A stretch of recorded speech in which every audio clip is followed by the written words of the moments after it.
Join my family and me for our first very Merrytime cruise on the Disney Wish.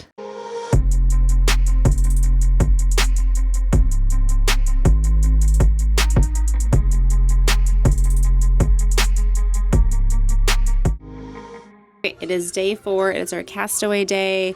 I was very nervous we were not going to be able to dock because it's so windy, because that can happen on your cruise. It's not guaranteed that you'll get to dock at Castaway. If it's too windy, they can't. But we are... it has to be very windy. It's a very big ship. It's not like a few little waves are going to keep them from it. So just keep that in mind. It has to be really bad, but wind can play a factor. We have a very special activity planned today. We have Stingray encounter. The kids are very excited, getting ready to get off the ship. You need your key to the world card. Everyone in your party has to have that. I'll do a quick little bag check for you and show you what we're bringing. And then we're going to be off and we'll kind of check in, just let you know how the day goes. Bye. Quick bag check. Chair clips. Super important. I put all of my stuff in Ziploc bags for the most part because I am a weirdo and I don't like sand on my things. An extra cover up that I have. We've got water bottle that we're going to fill when we get in there. Snacks for the kids.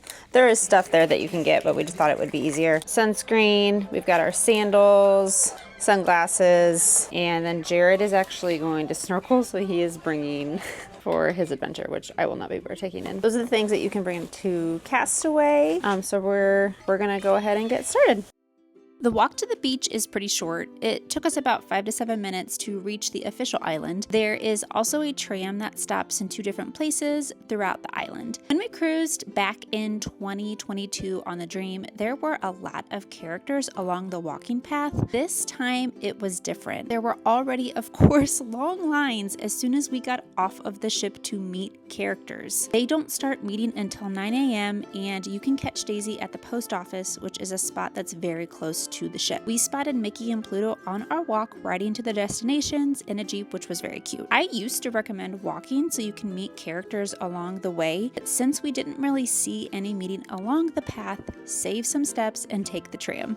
There's a kids club on the island called Scuttle's Cove that is located near the entrance to Castaway. We've never done this, so we'd love to hear about your experience in the comments.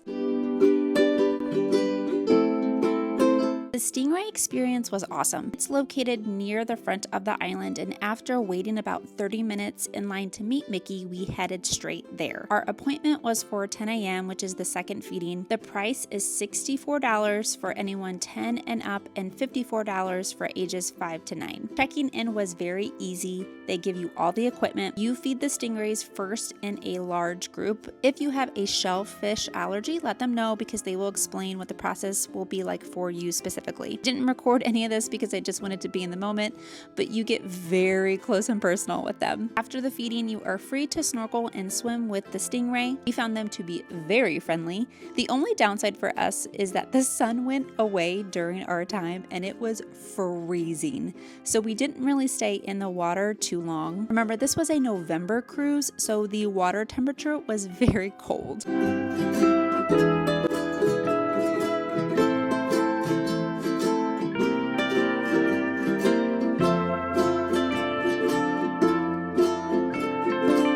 So we are gonna go get some lunch at Cookies 2. It's usually really delicious, and then we'll see what's next. There are 3 main dining locations on Castaway. There's Cookies Barbecue, Cookies 2 Barbecue, and then the Air Bar Barbecue, which is an adult-only location. Both Cookies Barbecue and Cookies 2 offer the same menu. It's just a matter of location. Cookies 2 was closer to where we were sitting, which was right near the Pelican Plunge area for the kiddos. It is a buffet style, and my video doesn't do the food justice. It might have been my favorite meal besides Palo on the entire cruise.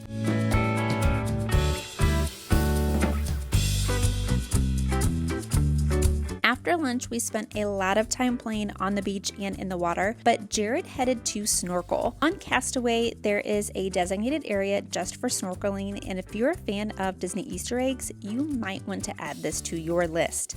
Jared had the best time exploring all of the items that you can find hidden in the water for the snorkeling experience. Cost per adult is $44 and $24 for anyone ages 5 to 9.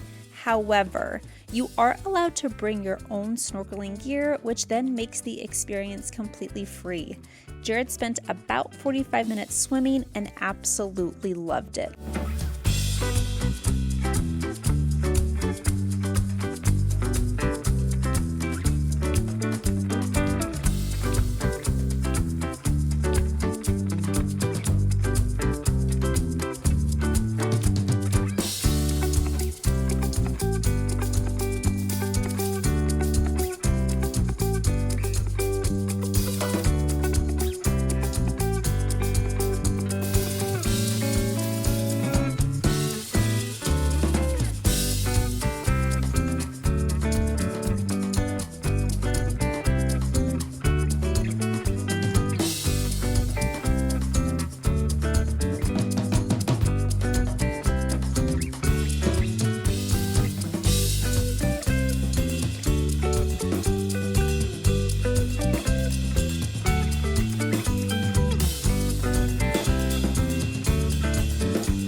So we've been swimming for a little bit, playing in the kids area. We are going to go explore the island just a little bit more, probably go in some shops, and then we're going to head back to try and get on the Aqua Mouse. Leaving in 5 minutes. So we want to try and be back on the ship around 3. We're going to try and do the Aqua Mouse and shower and everything before our last dinner. We have dinner tonight at 1928. You know what? The sun has 100% fried my brain. So we're very much looking forward to it. It's been a great day at Castaway. It's been like in the 80s and lots of sunshine. So no complaints. Oh, and when you get off of the ship in the morning and it's chaotic and you feel like you can't find a spot, just keep walking down. There's plenty of seating. I know it may look like the first few rows are filled up, but just remember that the island is big. So you just keep walking and you'll find some spots. So don't stress about that. But like I said, we'll show you a little bit more of the island, and then we're gonna head back on the ship for dinner.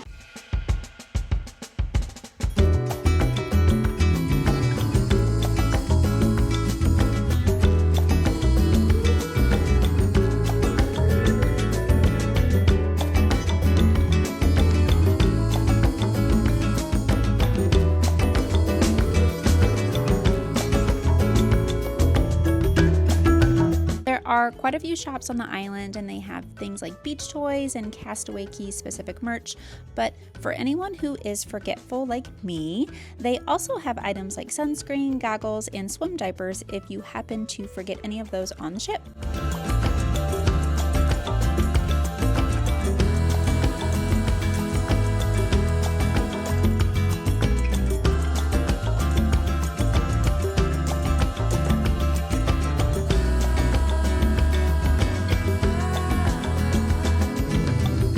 After we got back on the ship, I was subjected to the Aqua Mouse, which was freezing, but it was fun. I decided to treat myself to a coffee at the Cove Café and Bar. This is located in the adult-only area on deck 13. The area is quiet and the view was so beautiful while docked at Castaway. If you're a coffee fan, make sure to grab a coffee card so you can qualify for a free coffee after 5 drinks. Our final night of dining was at 1923. There is a Roy Disney side, which is where we were, and a Walt Disney side. Both sides offer the same menu, but they are themed differently. Roy's side is filled with artwork and concept art from early classic movies, and Walt's side is decorated with more contemporary films. The food here was my favorite out of all the dining rotations, but I will say that this dining area is very small. Like, you're very close to other people and there isn't a lot of walking room, so just be prepared for that. If you have any questions about the menu or what we ate, feel free to ask in the comments. But if you're a fan of Disney movies, history, and art, this location is amazing.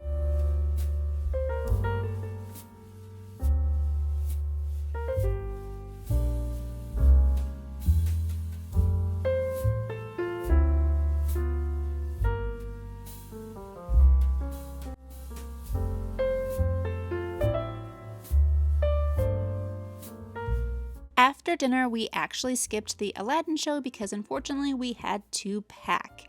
And at the end of this vlog, we will share important information about what you need to know for your disembarkation day because prep for it starts the night before.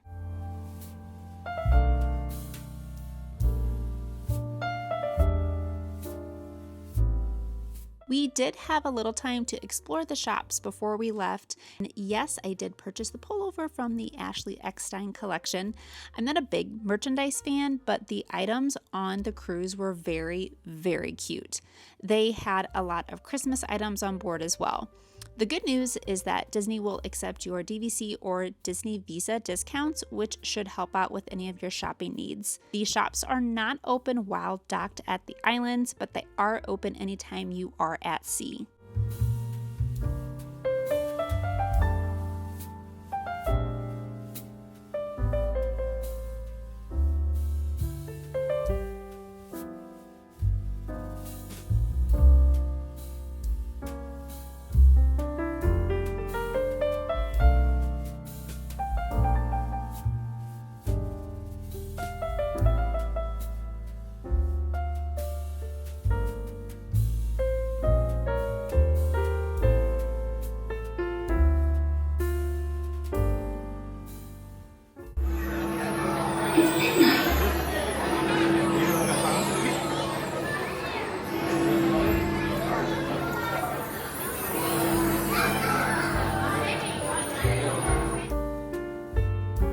We were able to see the Kiss Goodnight on the ship, which is exclusive for the Disney Wish and so very adorable and pretty, but the sail away party turned out to be just another chance at meeting more characters.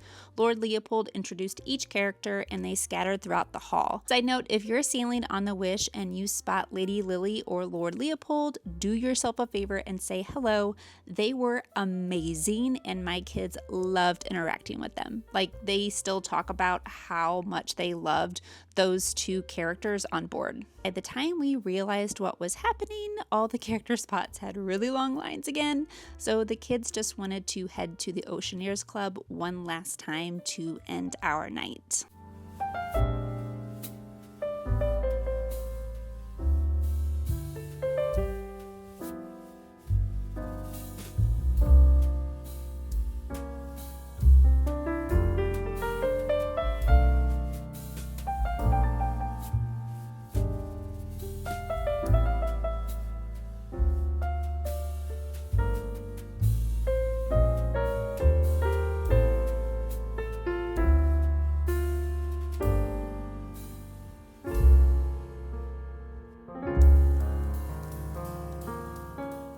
We wanted to sadly talk about leaving. Wah, wah. When we came back from Castaway, we had on our bed the luggage tags and tip envelopes. Yeah. Do you want to explain how that works? They break it down for you. Basically, your head server, who basically just checks on all the dining staff, main server, and then assistant server, and then your stateroom attendant all get fixed gratuities. They each make a certain amount per day for our 4-night, 5-day cruise. The set amount was 20 for the head server, 76 for our main server, and then 60 for the assistant server, and 76 for the stateroom attendant. That's what you're going to pay them for all the work that they do for you. You are welcome to tip them extra via cash, or you can get with guest services before your disembarkation. Panicked, or I did. So we ran, because we didn't have enough, because we wanted to tip on top of that because our team was incredible. They went above and beyond. And so we wanted to make sure that we tipped them more than what the amount they were already getting, but we didn't have enough cash. So we ran to guest services and they were able to adjust that for us because there's no ATM on board. But you can still do the envelopes, and if your kiddos want to make them anything, give them little notes. But the survey that they will ask you to do is really important as well, and that's very helpful for your serving team and your room attendant. Just make sure you do that survey for them if you had a great experience. And then sadly, the worst part is what we're we're doing right now is you have to have your luggage out by 10:30. If you want it transferred to the galley when you check out, you don't have to. If you're a single couple and you have 3 rolling suitcases, you don't have to put them out. But for a family of 4 or whatever your travel party is, if you want help with those bags that are already packed that are taking up real estate in your room, you can have those in the hallway by 10:30 with the luggage tags. They move them out to the galley by the Color. And you'll pick them up by color in the morning. Yep. We have a lot because we were traveling for a total of 10 days because we're going to Disney after this to do the Christmas party. So we are definitely packing up and putting as much luggage out as we can so we don't have to haul that around in the morning with our kiddos. So that's what we're sadly doing. Disembarkation there's a lot going on that a lot of people are just worried about. They still serve breakfasts that at both the sit down and the buffet is available. The sit down dining Is done by 7:30. It's done by 7:30, so they want you in there. He said that they only let you in between 6:45 and 6:55 to get in and get seated. They close the doors. You get about 30 minutes to have your meal, and they have you back out by about 7:30. That way you can get back to your room because... And they have to clean the dining room, is what he was saying. They have to like prep it for the next cruise. Yep. So we are going to do the buffet. The buffet will be open as well. So we'll do like a trip recap. Not tonight. Oh, no. What was your favorite part of today? Today, Castaway went out and snorkeled around and found the treasures buried out on Castaway. That was really cool. And just the beach vibe. That was not my favorite part of the night. Spoiler alert, I don't like the beach. I am very Anakin when it comes to sand and the beach. I did do the aquamas, not my favorite. If it was warmer, then I possibly would have enjoyed it more. It is cute, though. I would still recommend doing it at least once. I think my favorite part was the Stingray experience. Even though it was freezing cold, having those giant stingrays like coming up and just snuggling my legs and my feet and hanging out. Yep. Oh, that was fun and cool and scary at the same time. All in all, I would say this has been a really good cruise. I would say we had a great time. We're sad to leave, and we are counting down the days until our Alaskan cruise on the Wonder. So thanks for watching, and we will see you soon. Bye.